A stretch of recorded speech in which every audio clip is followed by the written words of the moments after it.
Hoje eu vim trazer para vocês um vídeo totalmente diferente que a gente tem aqui no canal. Hoje eu vim falar sobre inteligência artificial, mas com base na Torá. O que a Torá pode nos ensinar com a tecnologia que está vindo cada vez mais para o nosso mundo. Isso é coisa divina? Isso é coisa de Deus? Porque a gente sabe que Deus é o Criador de todas as coisas. A que ponto a gente pode dar um mérito à tecnologia, à inteligência artificial? Hoje eu vou falar para vocês sobre o ChatGPT, feito pela empresa OpenAI. Para vocês terem uma ideia, tem milhões e milhões de terabyte dentro do ChatGPT. Pode traduzir qualquer língua, até mesmo o hebraico, o inglês, o árabe, qualquer língua que você imaginar consegue traduzir. Então, realmente, é uma tecnologia muito avançada. Para você ter uma ideia, o Elon Musk, ele faz parte dessa tecnologia de inteligência artificial. Ele é um dos criadores dessa inteligência artificial. Também a Google está correndo atrás porque está tendo muito prejuízo depois que mostraram o ChatGPT. Porque a base da Google é atrás de anúncios, de patrocínio. Então, quando a gente coloca alguma pesquisa no Google, sempre primeiro vai aparecer os patrocínios, as publicidades, para depois aparecer a pesquisa que a gente quer acessar.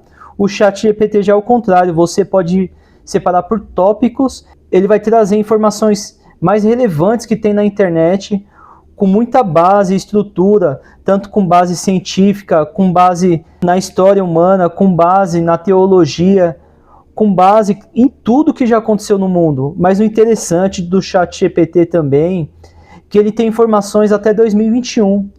Se você fizer uma pergunta para ele, qual foi as maiores coisas que aconteceu em 2022, ele não vai saber responder nada, porque eles estão agregando essa inteligência artificial, eles estão colocando informações. E também vou trazer alguns assuntos interessantes que estão acontecendo no mundo depois que veio à tona a inteligência artificial, se isso é benefício para a gente ou é algo destrutivo ao longo prazo. Bom, vamos ao que interessa. Vamos à primeira pergunta que eu fiz ao ChatGPT, mas antes eu peço para vocês, deixa já aquele like, já se inscreva no canal se você não for inscrito e também compartilhe esse vídeo. Depois, no final do vídeo, você deixa um comentário falando o que você achou e se você tem alguma opinião para um próximo vídeo relacionado a esse assunto, se você gostou desse formato de vídeo, porque eu posso trazer mais assuntos relevantes com base na Torá, o que a Torá pode nos ensinar através da tecnologia que está vindo. É para nos ajudar ou é para nos atrapalhar? Será que isso vai agregar na nossa vida?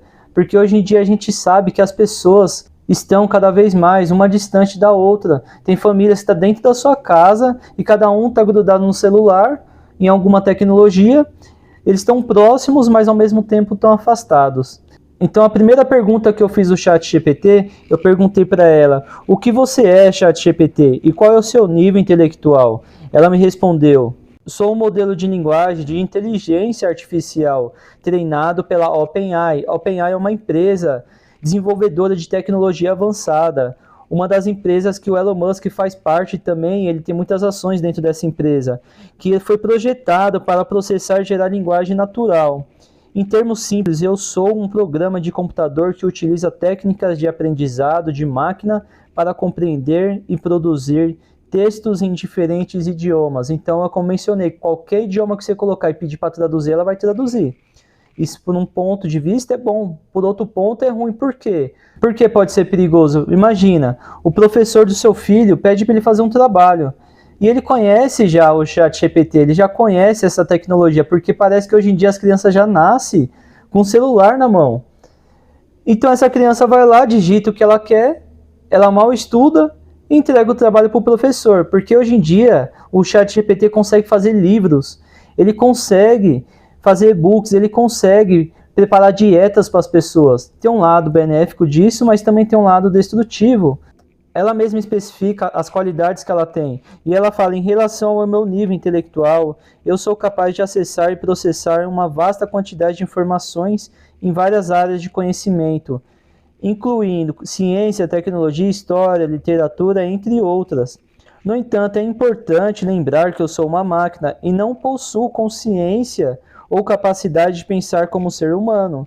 Então ela já deixa isso bem claro. Minha inteligência é limitada ao processamento de linguagem natural e às informações que foram fornecidas durante o meu treinamento. Ela foi projetada com muitos terabytes, como mencionei. É como se pegasse muitas bibliotecas e colocasse na mente de um ser humano. Fizeram isso com o ChatGPT. Então eu fiz uma pergunta para ela, se ela é considerada um homem ou uma mulher. Ela se entendia pelo lado feminino ou masculino. Ela não respondeu isso porque tem inteligência artificial que já é projetada para isso também. Eu vou falar sobre a Sofia, que é a primeira inteligência artificial. Eu achei um pouco de absurdo o que aconteceu, que ela ganhou cidadania em Dubai, sendo que as mulheres árabes não ganharam cidadania, elas não ganharam direito de apenas tirar uma carta de motorista para poder dirigir na sua cidade, levar um filho para a escola. Agora imagina, um robô ganhar cidadania por ser um robô. Na época a Sofia também pediu mais direitos para ela como robô.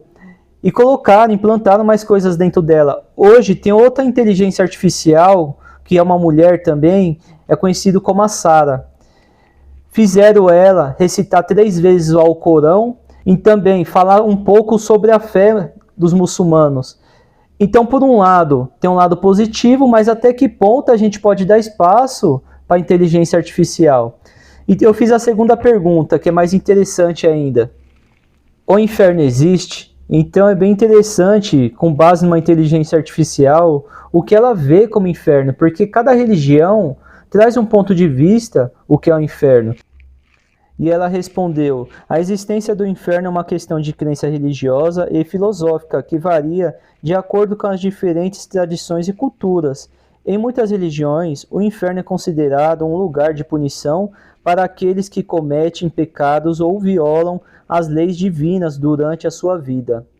Será que é realmente isso que a Torá fala? Então vou dar uma explicação para vocês bem breve sobre o Gehinnom, sobre o inferno. No entanto, ela responde: do ponto de vista científico, não há comprovações concretas para comprovar a existência do inferno como um lugar físico e real. Portanto, a resposta para essa pergunta dependerá das crenças pessoais e religiosas de cada indivíduo. É interessante o que ela fala porque cada um vê de uma forma o que é o inferno. No caso, a tradução seria purgatório, porque no hebraico está escrito Gehinnom. E o Gehinnom seria um lugar de fogo realmente, é um dos ulamotes, que está escrito em Bereshit bara Elokim et shamayim haaretz, que no princípio Deus criou os céus e a terra. O inferno, o Gehinnom, é considerado um céu conectado ao elemento fogo, não é o fogo que nós seres humanos conhecemos, porque fala que é um fogo, principalmente o Zohar fala que é um fogo frio, então é algo que nós não conhecemos ainda. Também não é o gelo, porque é baseado em cima do fogo. Então fica essa reflexão também. A Torá menciona que o inferno não é eterno. Uma alma não passa a eternidade lá. Uma alma passa em torno de 11 a 12 meses no inferno. Isso é bem interessante, porque aquela questão de a pessoa, se você fizer isso, você vai para o inferno, vai passar a eternidade no inferno. Mas o Criador não fez a gente com esse propósito. A pior coisa que pode acontecer para nós seres humanos é a gente se desconectar com a luz infinita de Deus. Não é a gente ir para o inferno, porque pela Torá, o inferno é um processo de refinamento, é um processo de lapidação. É como se uma alma descesse para esse mundo e ela precisasse se refinar, precisasse se lapidar. Esse processo de lapidação, como que acontece? Quando a gente vem para fazer nosso tikkun, a nossa correção para esse plano, a alma é como se fosse uma pedra bem rústica. Então o lapidador, antes mesmo, o minerador, ele tem que ver aquela pedra com potencial. Esse minerador, no caso, somos nós mesmos. O potencial que nós podemos ter na nossa vida.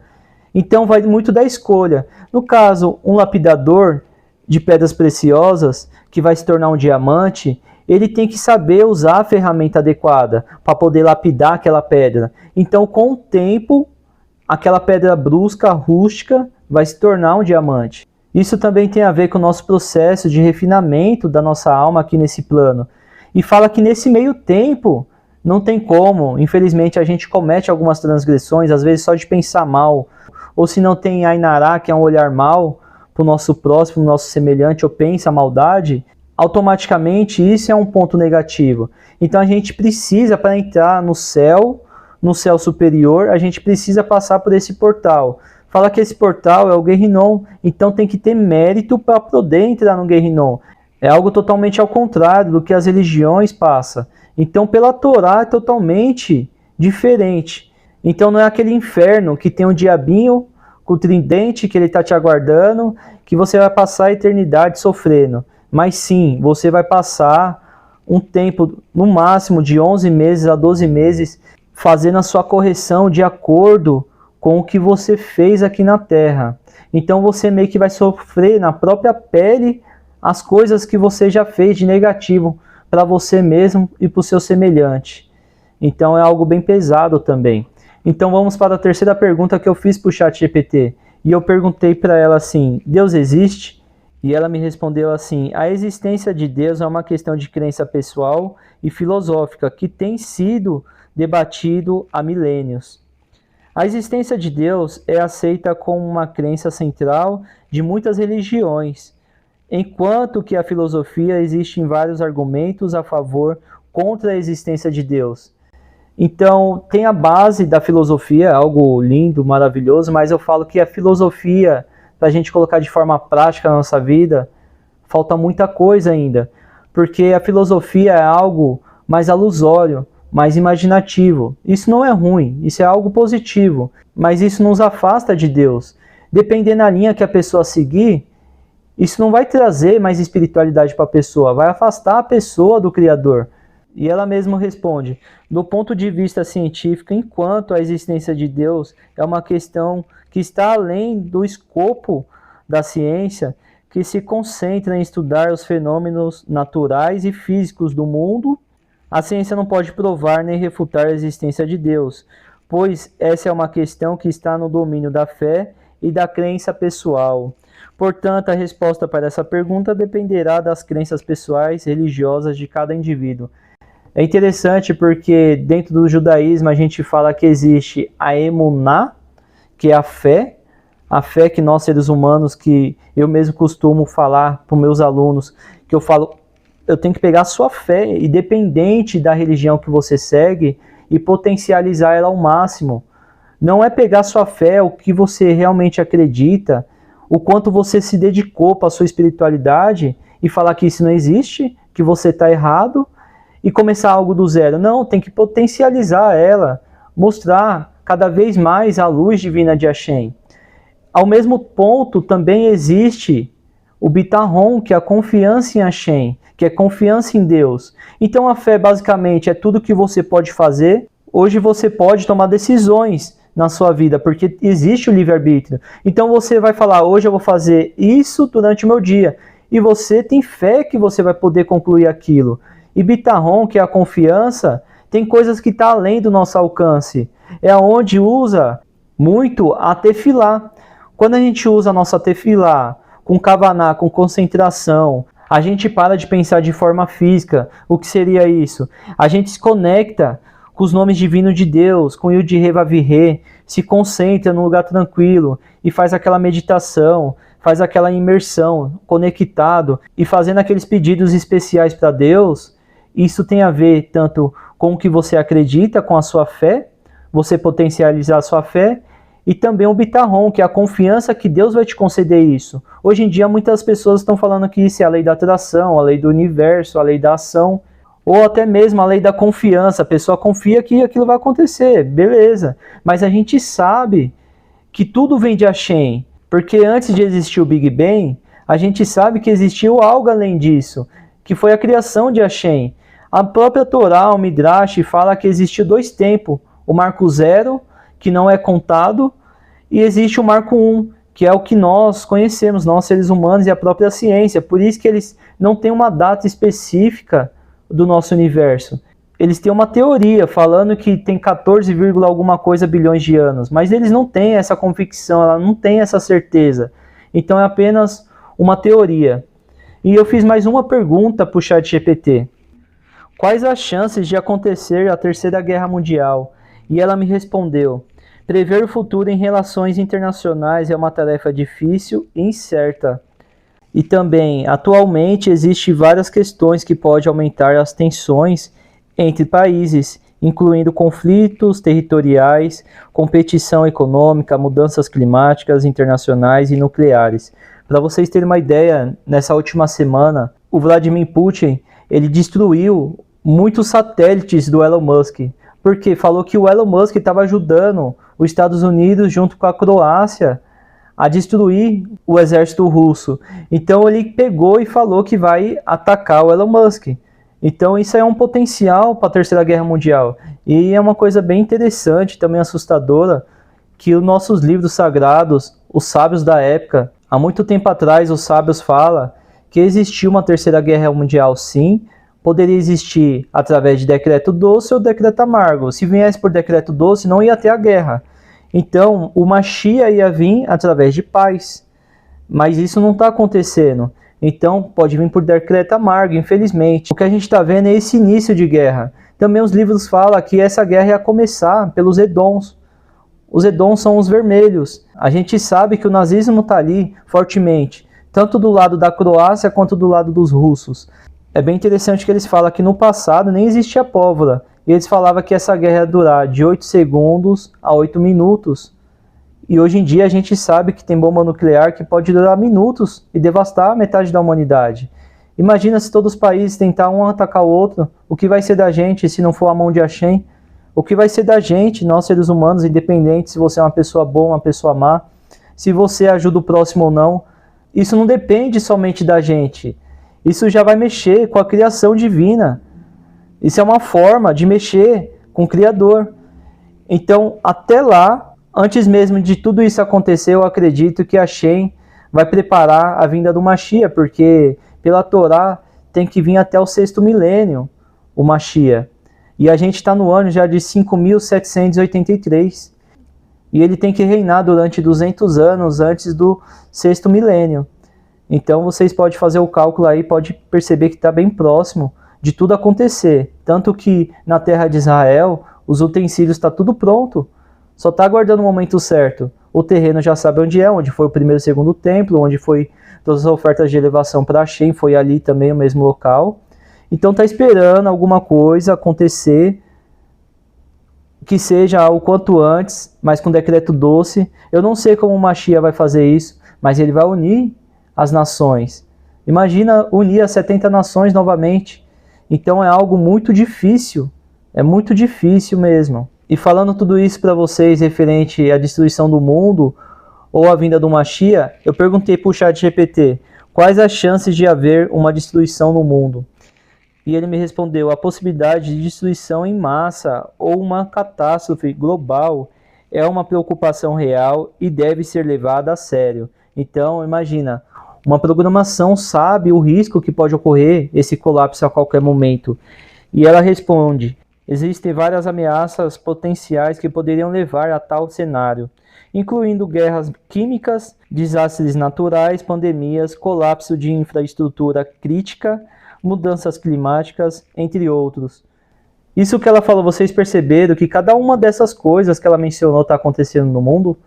Então isso aqui não precisa usar inteligência artificial e também não precisa ligar a televisão para a gente saber. Há pouco tempo a gente passou pelo Covid e a gente sabe o quanto foi doloroso, o quanto foi preocupante o que aconteceu no mundo. Nesse último mês também a gente viu o que aconteceu na Turquia. Infelizmente morreu mais de 28 mil pessoas, pessoas de todas as idades, através de um terremoto. Então tem várias possibilidades de acontecer uma destruição no nosso mundo. Ano passado mesmo, aconteceu que tinha um meteoro vindo para a Terra. E era quase certeza de ele se colidir com a Terra.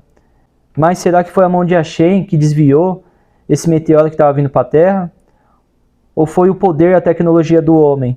Então sempre eles vão dar um motivo, eles vão tentar esclarecer de forma científica o que está acontecendo. Isso é maravilhoso. A Torá não vai contra a ciência. Jamais, não vai contra a medicina.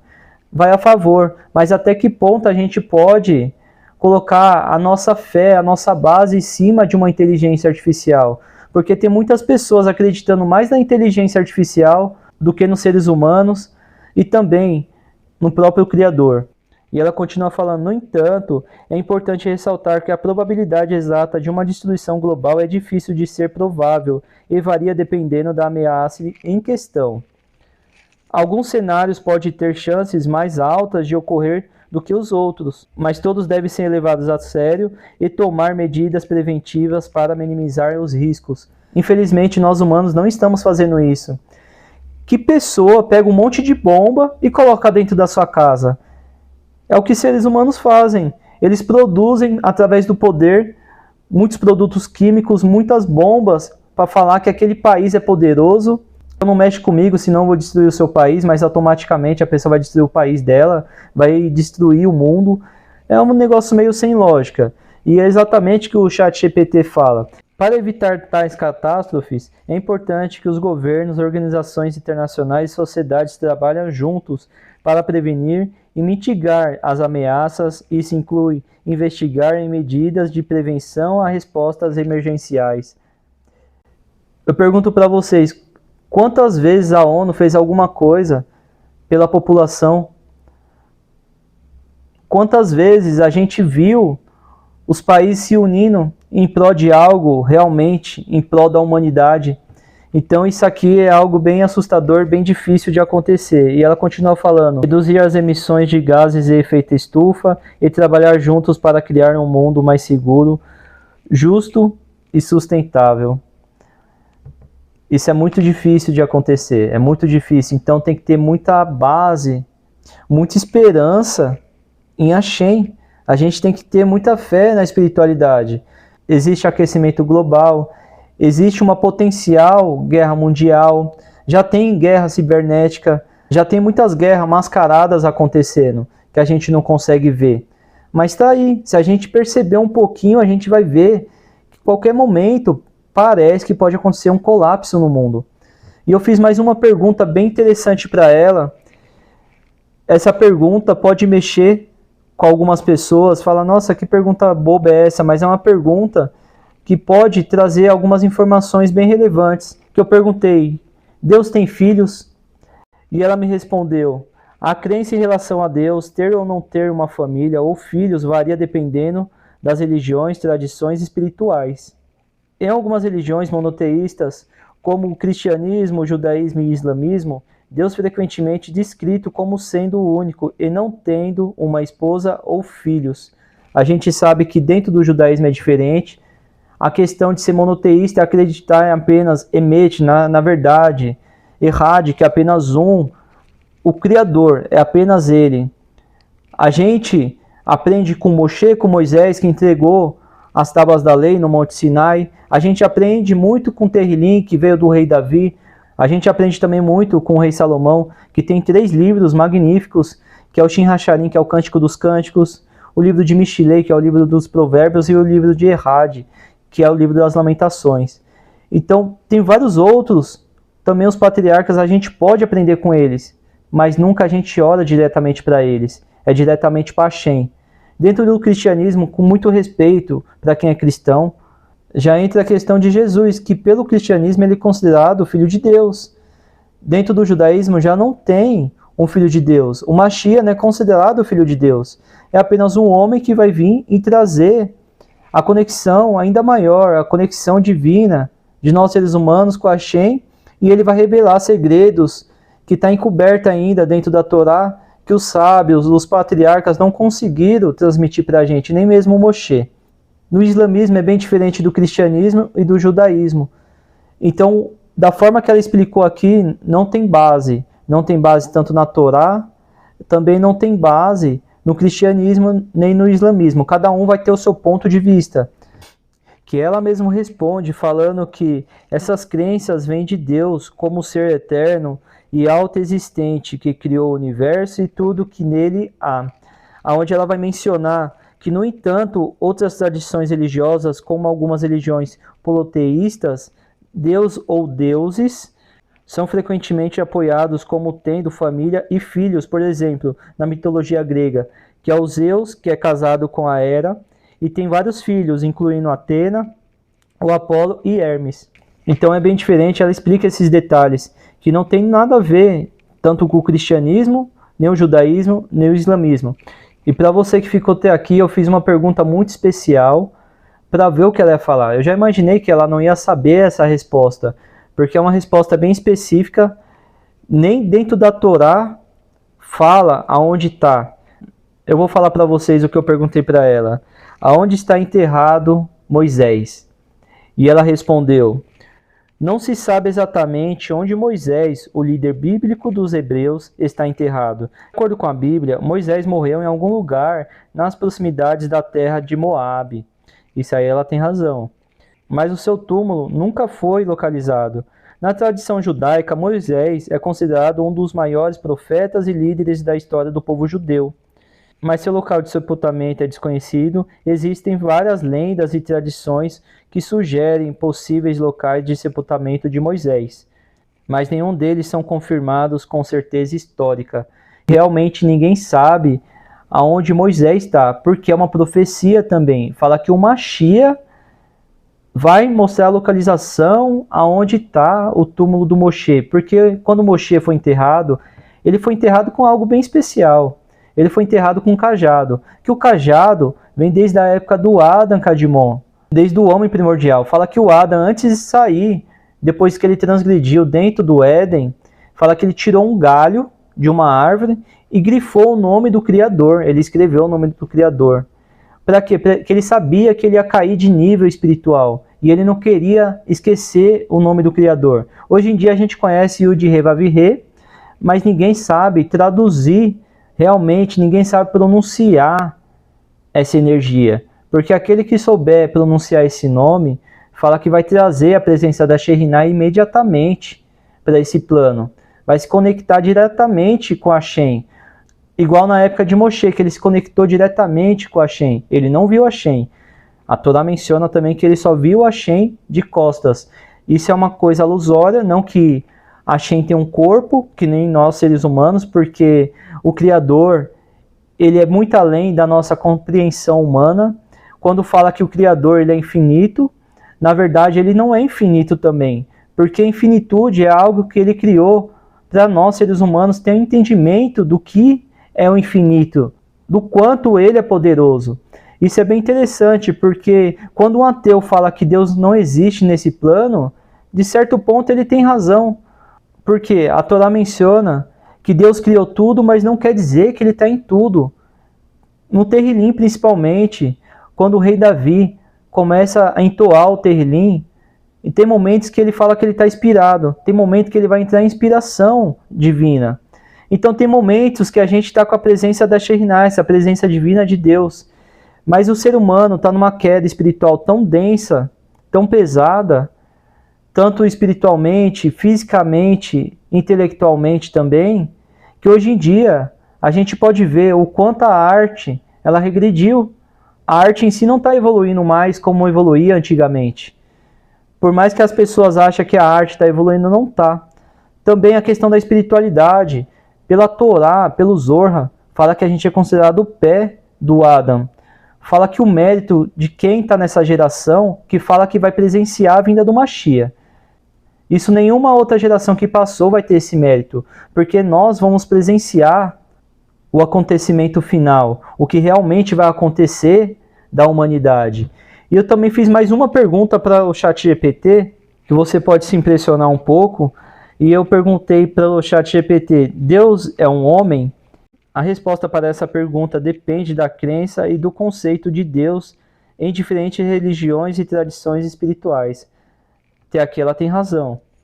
Em algumas religiões, como o cristianismo, o judaísmo e o islamismo, Deus é tradicionalmente descrito como um ser supremo que criou e governa o universo, sem gênero ou características humanas. Em outras tradições, como algumas religiões politeístas, Deus ou deuses são frequentemente retratados como características humanas de gênero. Pela Torá, quando a gente fala que Deus é amor, Deus é severidade, principalmente pela árvore da vida, quando fala ali da severidade do Criador, quando fala de Tiferet, que é a beleza dos mundos também. Pela Torá, o nosso plano é considerado um mundo de Malhut. O que significa tudo isso? Ali, o Criador mostrando um pouco da energia dele. Existem os 72 nomes divinos de Hashem. Eu vou deixar um card aqui para quem quiser ver o vídeo também, é um vídeo bem interessante. Onde está escrito 72 nomes divinos de Hashem, vocês vão se surpreender bastante também. Então a gente pode trazer o poder máximo dessa energia. Não quer dizer que Deus, o Criador de todas as coisas, é um homem. Pela Torá não fala isso, dentro do judaísmo isso também não existe. Onde ela vai mencionar, igual na outra pergunta que eu fiz, pela mitologia, ou se não pelos deuses gregos ou romanos, tinha essa energia de Deus da dualidade, Deus feminino, Deus masculino, ele vinha para a Terra, ele tinha relações com as mulheres, também principalmente com as mulheres de reis, e tinha filho com essas mulheres, principalmente Zeus fazia isso, onde nascia semideuses. Isso é um pouco de mitologia, mas muitos acreditam realmente, leva isso como uma religião e acredita que isso realmente aconteceu. Bom, eu espero que vocês tenham gostado da aula de hoje. E eu quero que vocês deixem nos comentários se vocês querem mais vídeo relacionado a esse assunto. Porque esse assunto não envolve só a tecnologia, esse assunto não envolve só o momento que a gente está vivendo.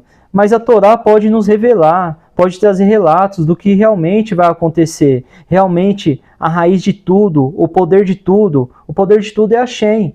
E Hashem nos concedeu algo maravilhoso, algo lindo que é a Torá. Então, através da Torá, a gente pode canalizar e aprender a sabedoria divina de Deus.